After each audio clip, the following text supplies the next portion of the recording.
外連室內嘅家居咧佔地成10幾畝嘅，足足把成個山頭啊！咁而室內嘅總面積咧又有成萬尺喎。咁但係講到價值咧，最貴嘅並唔係間屋，而係屋入邊所收藏嘅古董石雕啊，價值過億㗎。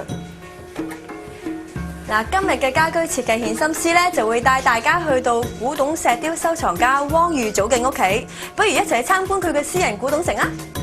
瑰麗奪目，富麗堂皇，汪先生嘅家居盡係佢嘅古董珍藏。呢一個私人古董城樓高4層，屋內嘅任何一個角落都擺滿咗各種歷史價值極高嘅古董家具，當中有唔少古董係價值連城嘅寶物。而部分收藏係嚟自汪先生嘅父親。家居入邊嘅1樓大廳就擺放咗最多珍貴嘅古董，置身其中就仿如進入咗一個色彩斑斕嘅古董博物館一樣。係啦，汪生啊，點解你咁中意收集古董嘅咧？哦，我由細到大已經中意古董㗎啦。係，其實係受你屋企人影響啊？係啊，係我好細嗰陣時啊，跟住我爸爸啊，周圍去買古董啊，睇古董啊。同埋好多畫展啊，周圍睇啊，咁啊學咗啲嘢啦。有冇計過你自己屋企大概有幾多件古董？幾千件咁啊！你而家呢啲幾千件古董係擺埋晒，定係已經 show 晒出嚟㗎？哦，幾千件喺度㗎咋，連埋貨倉啊，過萬件㗎啦已經。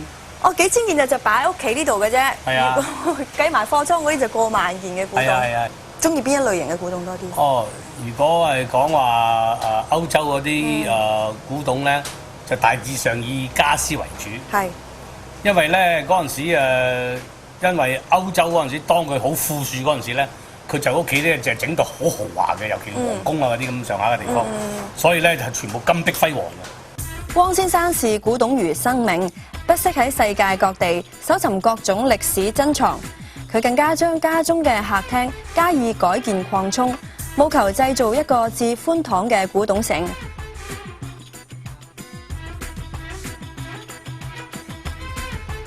客廳中嘅古董擺放得密不透風，但其實汪先生喺客廳嘅佈局上花咗唔少心思嘅。長方形嘅間隔巧妙地作出空間嘅調配，以唔同顏色嘅主調分野出4個小客廳，營造出空間層次感。歐陸小客廳擺放歐洲古董為主嘅呢一個小客廳，以西式格調作重心。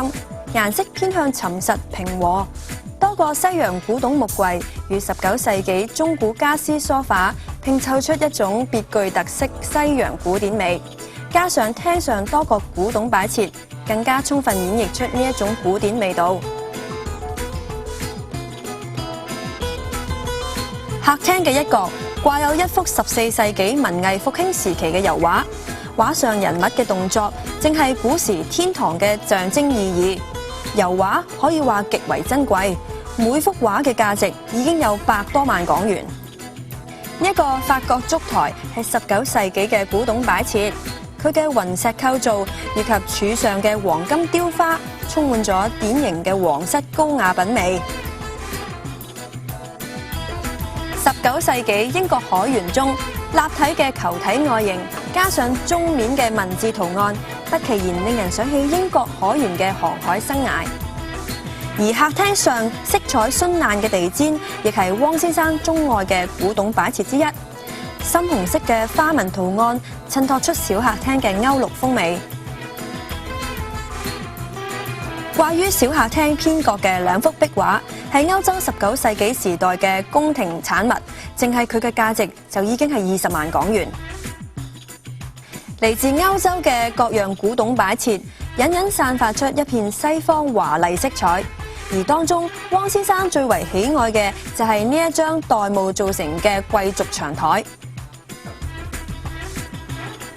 係啦，汪生啊，呢一張台又有啲咩特色呢？哦，呢張台係法國拿破崙3世。拿破崙3世嘅，咁點係用啲咩做嘅咧？全部咧呢啲冚唪唥都係鍍金。咁玳瑁係一啲咩嚟㗎？哦，玳瑁係嗰啲大型嘅海龜。係。因為嗰陣時啊，拿破崙當時咧就佢控制咗好多國家啦，周圍打到邊度贏到邊啊咁。咁好多嗰啲島嶼嘅國家咧，俾佢贏咗之後咧，咁嗰啲土人啊乜嘢都冇喺個島度，咁啊只有會見到一啲好靚嘅大型嘅海龜啊，一隻隻咁啊攞晒翻去。即係戰勝品就攞咗個龜殼咁要嚟做咗個家具。係啦，佢拎咗翻去法國之後啊，咁啊嗰啲設計師啊同佢設計咗嗰啲特別嘅家私俾佢。哦，係因為嗰啲海玳瑁顏色紅色啊嘛，所以配起嗰啲金色啊、紅色啊同埋黑色啊，配搭起嚟特別輝煌。金碧輝煌，係啦，係要嚟擺喺皇宮入邊。係啊，以前全部都係宮廷裏邊用嘅家私。歐洲古董式客廳旁邊亦都有2個小型嘅西式客廳，以簡單清淡嘅西洋家私擺放其中，綠色為主要色調，唔單止可以調和旁邊嘅深沉格調，亦融合咗光線嘅柔和，巧合地利用顏色嚟突出家居和諧感。至於呢一邊嘅古董小王國，耀目嘅古董家私連桌機。映入眼簾嘅盡係一片金碧輝煌，與旁邊嘅客廳暖色形成強烈對比。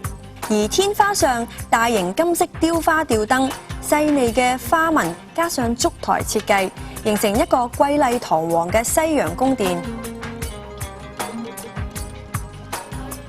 異國風情，歐洲嘅古董家私偏向豪華典雅。而嚟自東南亞嘅古董擺設，則富有一種神秘浪漫感。為咗配合呢一種民族色彩，小客廳嘅格局佈置以強調生活為主，木質嘅家私顏色、木紋嘅變化，設計出一個原始嘅空間，與廳上古董嘅原始生活感不謀而合。嚟自柬埔寨吳哥窟嘅跪座女王像係12世紀時期嘅古董，極為珍貴，約值100萬美元，係汪先生最鍾愛嘅古董擺設。另外，呢一個泰國古董係18世紀時期嘅鎏金塔，一共有6層，而鎏金塔嘅形成主要係由熔咗嘅金慢慢下流所致，估值就已經有100萬港元。